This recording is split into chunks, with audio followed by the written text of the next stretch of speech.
Madam, ನನ್ನ ಹೆಸರು ಆದಿನಾರಾಯಣ ಅಂತ ಹೇಳ್ಬಿಟ್ಟು ಬಿಜೆಪಿ. ನನ್ನ ಪ್ರಶ್ನೆ, ಮೋದಿ ಅವರು ಅಧಿಕಾರಕ್ಕೆ ಬರಕ್ಕಿಂತ ಮುಂಚೆ ಒಂದು ವಾಗ್ದಾನ, ತುಂಬಾ ವಾಗ್ದಾನ ಕೊಟ್ಟಿದ್ರು. ವರ್ಷಕ್ಕೆ 2 ಕೋಟಿ ಉದ್ಯೋಗ. ಈಗ 12 ವರ್ಷ ಆಗಿದೆ. 12 × 2 24 ಕೋಟಿ ಉದ್ಯೋಗ ಸೃಷ್ಟಿ ಆಗ್ಬೇಕಾಯ್ತು. ಆಗಿಲ್ಲ. India is A rich country but Indian peoples are poor. Bharat ಶ್ರೀಮಂತ ದೇಶ, ಆದ್ರೆ ಭಾರತ ಒಂದು ಬಡತನದಲ್ಲಿದೆ. ಯಾಕಂತಂದ್ರೆ ಇಂಥ ಹೆಬ್ಬೆಟ್ಟು ರಾಜಕಾರಣಿಗಳಿಂದ ಭಾರತ ದೇಶ ಒಂದು ಬಡತನದಲ್ಲಿ ನಲುಗು ಹೋಗ್ತಾ ಇದೆ. 24 ಕೋಟಿ ಉದ್ಯೋಗ ಇದ್ದಿದ್ರೆ ಇವತ್ತು ರೋಡಲ್ಲಿ ಪ್ರೊಟೆಸ್ಟ್ ಮಾಡೋ ಅವಶ್ಯಕತೆ ಇತ್ತು ನಮ್ಮ ದೇಶದ ಉದ್ಯೋಗದ ಹುಡ್ಕೊಂಡು ಯುವಕರು.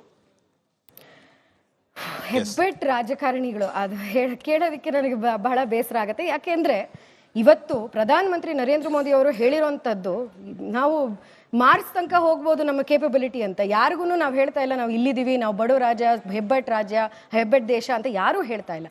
ಬೇಕಾಗಿರೋಂತಹ ಎಲ್ಲ ಇವರು ಮುಂಚೆ ಮಾತಾಡಿದ್ರಲ್ಲ, ನಮಗೊಂದು ಸಲಹೆ ಕೊಟ್ರಲ್ಲ, ನಾವು ಜಾಬ್ ಕ್ರಿಯೇಟರ್ಸ್ ಆಗಬಹುದು ಅಂತ ಹೇಳ್ತಿರೋಂಥದ್ದು ಪ್ರಧಾನಮಂತ್ರಿ ನರೇಂದ್ರ ಮೋದಿ ಅವರು. ಗೀಗ್ ಎಕಾನಮಿನ ಸಪೋರ್ಟ್ ಮಾಡಿರೋಂಥದ್ದು ಪ್ರಧಾನಮಂತ್ರಿ ನರೇಂದ್ರ ಮೋದಿ ಅವರು. ನೀವು 2 ಕೋಟಿ ಜಾಬ್ ಬಂದಿಲ್ಲ ಅಂತ ಹೇಳ್ತೀರಾ, ಆದರೆ EPFO ಡೇಟಾ ಪ್ರಕಾರವಾಗಿ ಅನ್ಎಂಪ್ಲಾಯ್ಮೆಂಟ್ ಕಡಿಮೆ ಆಗ್ತಾ ಇರುವಂಥದ್ದು. ಕೋವಿಡ್ ಟೈಮ್ನಲ್ಲಿ ದೇರ್ ವಾಸ್ ಅ ಸ್ಪೈಕ್, ಆದರೆ ಅದಾದ ನಂತರ ಕಡಿಮೆ ಆಗ್ತಾ ಇರುವಂಥದ್ದು. ಇವತ್ತು ನಡೀತಿರೋಂಥದ್ದು ಗಿಗ್ ಎಕಾನಮಿ ಇರ್ಬೋದು, ಜಾಬ್ ಕ್ರಿಯೇಷನ್ ಇರ್ಬೋದು, ಆಂಟರ್ಪ್ರಿನರ್ಶಿಪ್ ಇರ್ಬೋದು, ಸ್ಟಾರ್ಟ್ಅಪ್ ಇರ್ಬೋದು, AI ಇರ್ಬೋದು. ಇದೆಲ್ಲ ಇಂತಹ ಒಂದು ದೇಶ ಪ್ರಪಂಚದಲ್ಲಿ ಎಲ್ಲಿ ನೀವು ಹೆಬ್ಬೆಟ್ಟು ಅಂತ ಹೇಳ್ತೀರಾ? ಯಾವ ಹೆಬ್ಬೆಟ್ಟು ರಾಜಕಾರಣಿಗಳು? ಯಾವ ಹೆಬ್ಬೆಟ್ಟು ಮುಂದಾಲೋಚನೆ ಇದೆ ಸರ್. ಇವತ್ತು ಅವರು ಒಂದ್ ನಿಮಿಷ, ನಿನ್ನೆಲ್ಲ ನೀವು ಪ್ರಶ್ನೆ ಕೇಳಿದ್ರಿ, ಅವರು ಸಲಹೆ ಕೊಟ್ರಲ್ಲ, ಆ ಎಜುಕೇಶನ್ ಸಿಸ್ಟಮ್ ನ ಫಿಕ್ಸ್ ಮಾಡ್ಲಿಲ್ಲ ಅಂದ್ರೆ, ಆ ಎಜುಕೇಶನ್ ಸಿಸ್ಟಮ್ ಅಲ್ಲಿ ಸ್ಕಿಲ್ ಸೆಟ್ಸ್ ಅನ್ನ ನಾವು ಅಳವಡಿಸಿಕೊಳ್ಳಿಲ್ಲ ಅಂದ್ರೆ, ಸ್ಕಿಲ್ ಸೆಟ್ ಇಂಡಸ್ಟ್ರಿಗೆ ನೆಸೆಸಿಟಿ ಬೇಕಾಗಿರುವಂತಹ ಮಾಡ್ಕೊಳ್ಳಿಲ್ಲ ಅಂದ್ರೆ ಅದು ಯಾರಿಗೂ ಉಪಯೋಗ ಆಗಲ್ಲ. ನಾನು ಸಲಹೆ ತುಂಬಾ ಚೆನ್ನಾಗಿತ್ತು, ತುಂಬಾ ಇಷ್ಟ ಆಯ್ತು.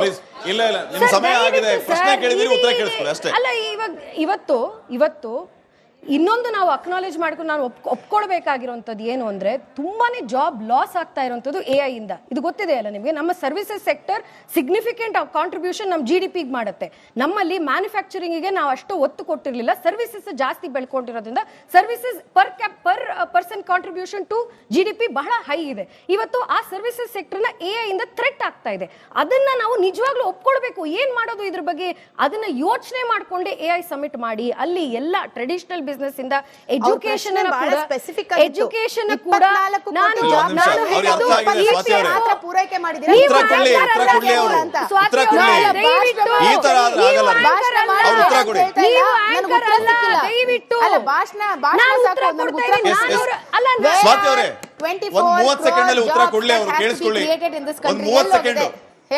ಅವರ ಪ್ರಶ್ನೆಗೆ ನೇರವಾದ ಉತ್ತರ ಬರಲಿ. ಇಷ್ಟು ವರ್ಷಗಳ ಉದ್ಯೋಗ ಸೃಷ್ಟಿ ಯಾಕಿಲ್ಲ ಅನ್ನುವಂಥದ್ದು ನೇರವಾದ ಪ್ರಶ್ನೆ. ಅವರು ಕೇಂದ್ರ ಸರ್ಕಾರಕ್ಕೆ, ಬಿಜೆಪಿಗೆ ಉತ್ತರ ಬರಲಿ. ಉದ್ಯೋಗ ಸೃಷ್ಟಿನೂ ಆಗಿದೆ, ಉದ್ಯೋಗ ಸೃಷ್ಟಿ ಮಾಡೋರು ಮಾಡ್ತಾ ಇದ್ದಾರೆ. EPFO ಡೇಟಾ ಪ್ರಕಾರವಾಗಿ ಆರ್ಗನೈಸ್ ಸೆಕ್ಟರ್, ಅನ್ಆರ್ಗನೈಸ್ ಸೆಕ್ಟರ್ ಎರಡರಲ್ಲೂ ಜಾಬ್ ಕ್ರಿಯೇಷನ್ ಆಗಿದೆ. Organise sector, unorganised sector, especially unorganised sector ಅಲ್ಲಿ ಗಿಗ್ ವರ್ಕರ್ಸ್ ಬಹಳಷ್ಟು ಜಾಸ್ತಿ ಆಗಿದೆ. ನೀವು ನೋಡ್ತಾ ಇರುವಂತದ್ದೇ ಏನ್ ಸರ್, ಅದು ಎಂಪ್ಲಾಯ್ಮೆಂಟ್ ಅಲ್ವಾ? 2 ಕೋಟಿ ಜಾಬ್ ಕೊಡಬೇಕಾಗಿದ್ರೆ ಎಷ್ಟು ಭರ್ತಿ ಆಗಿದೆ?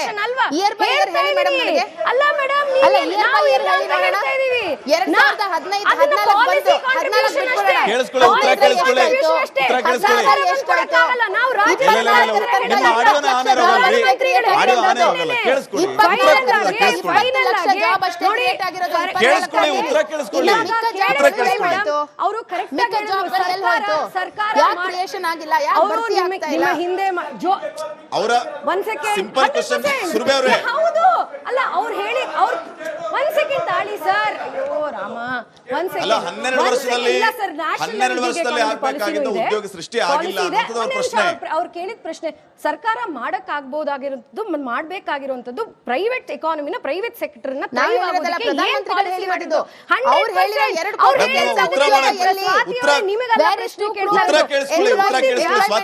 ಗೊತ್ತಿದ್ಯಾ? ಉದ್ಯೋಗ ಮಾಡೋದಕ್ಕೆ ಮತ್ತೆ ಉದ್ಯಮಿಗಳಿಗೆ ಬೇಕಾಗಿರುವಂತಹ ಈಸ್ ಆಫ್ ಡೂಯಿಂಗ್ ಬಿಸಿನೆಸ್ ಇರ್ಬೋದು, ಬೇಕಾಗಿರುವಂತಹ ಕೇಳಿಸ್ಕೊಂಡೆ, ಸಮಾಧಾನವಾಗಿ.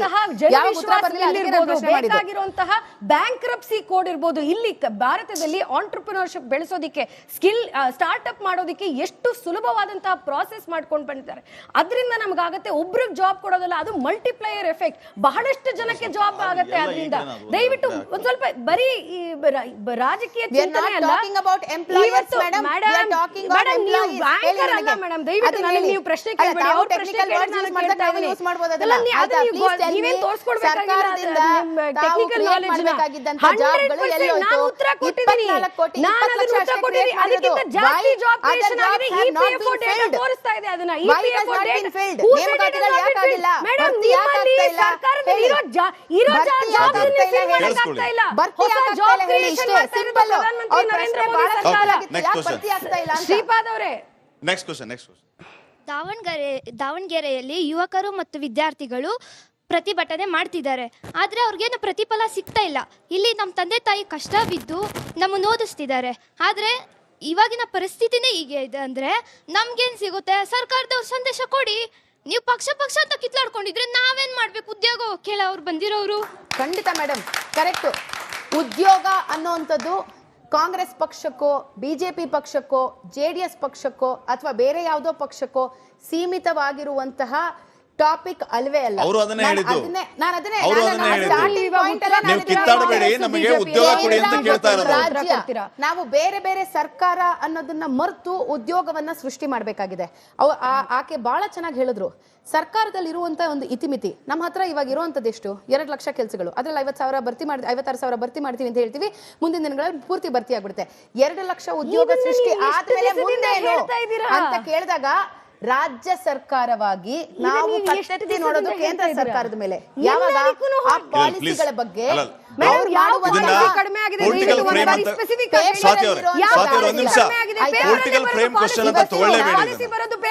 ಒಂದು ಸ್ಟೂಡೆಂಟ್ ಕೇಳಿರುವಂತ ಪ್ರಶ್ನೆ ಪಕ್ಷಾತೀತವಾಗಿ ಆನ್ಸರ್ ನೀವಿಬ್ರು ಮಾಡಿ. ಎಕನಾಮಿಕ್ ಪಕ್ಷಾತೀತವಾಗಿ ನೀವಿಬ್ರು ಕೂಡ ಉತ್ತರ ಕೊಡಬೇಕು. ಪೊಲಿಟಿಕಲ್ ಫ್ರೇಮ್ ಕೂಡ ಹೋಗ್ಬಿಡಿ. ಸ್ವಾತಿ ಅವರಿಗೆ ಒಂದು ನಿಮಿಷ ಕೇಳಿಸ್ಕೊಳ್ಳಿ. ಪಕ್ಷಾತೀತವಾಗಿ ಇಬ್ರು ಕೊಡ್ಬೇಕು ಈ ಪ್ರಶ್ನೆ ಉತ್ತರನ. ಯಾರೇನ್ ಮಾಡಕ್ಕಾಗಲ್ಲ. ಶ್ರೀಪಾದ್ ಅವರೇ, ಬುಡಿ ನೀನ್ ಏನು ಓದ್ತಿದ್ಯೋ ನನಗೆ ಗೊತ್ತಿಲ್ಲ. ಚಿಕ್ಕ ಹುಡುಗಿ ತರ ಕಾಣಿಸ್ತೀರಾ. Whatever it is, irrespective of your age and your qualification, ನಾನು ಈ ವಿಚಾರನ ಬಹಳ ಸ್ಪೆಸಿಫಿಕ್ ಆಗಿ ನಾನು ಹೇಳ್ಬಿಡ್ತೀನಿ. ತುಂಬಾ ಸಮಯ ತಗೊಳ್ಳೋದಿಲ್ಲ. ಉದ್ಯೋಗ ಅನ್ನುವಂಥದ್ದು ಒಬ್ಬರ ಬದುಕನ್ನ ಬದಲಾಯಿಸುವಂತ, ಕಟ್ಕೊಡುವಂತಹ ಒಂದು ದೊಡ್ಡ ವಿಚಾರ. ಈ ದೇಶದಲ್ಲಿ ನಾವು ವಕ್ತಾರರಾಗಿ, ನಾವು ನಾಯಕರಾಗಿ, ನಾವು ಏನೇ ಕಿತ್ತಾಡ್ಲಿ, ನಾವು ಏನೇ ಮಾಡಿ,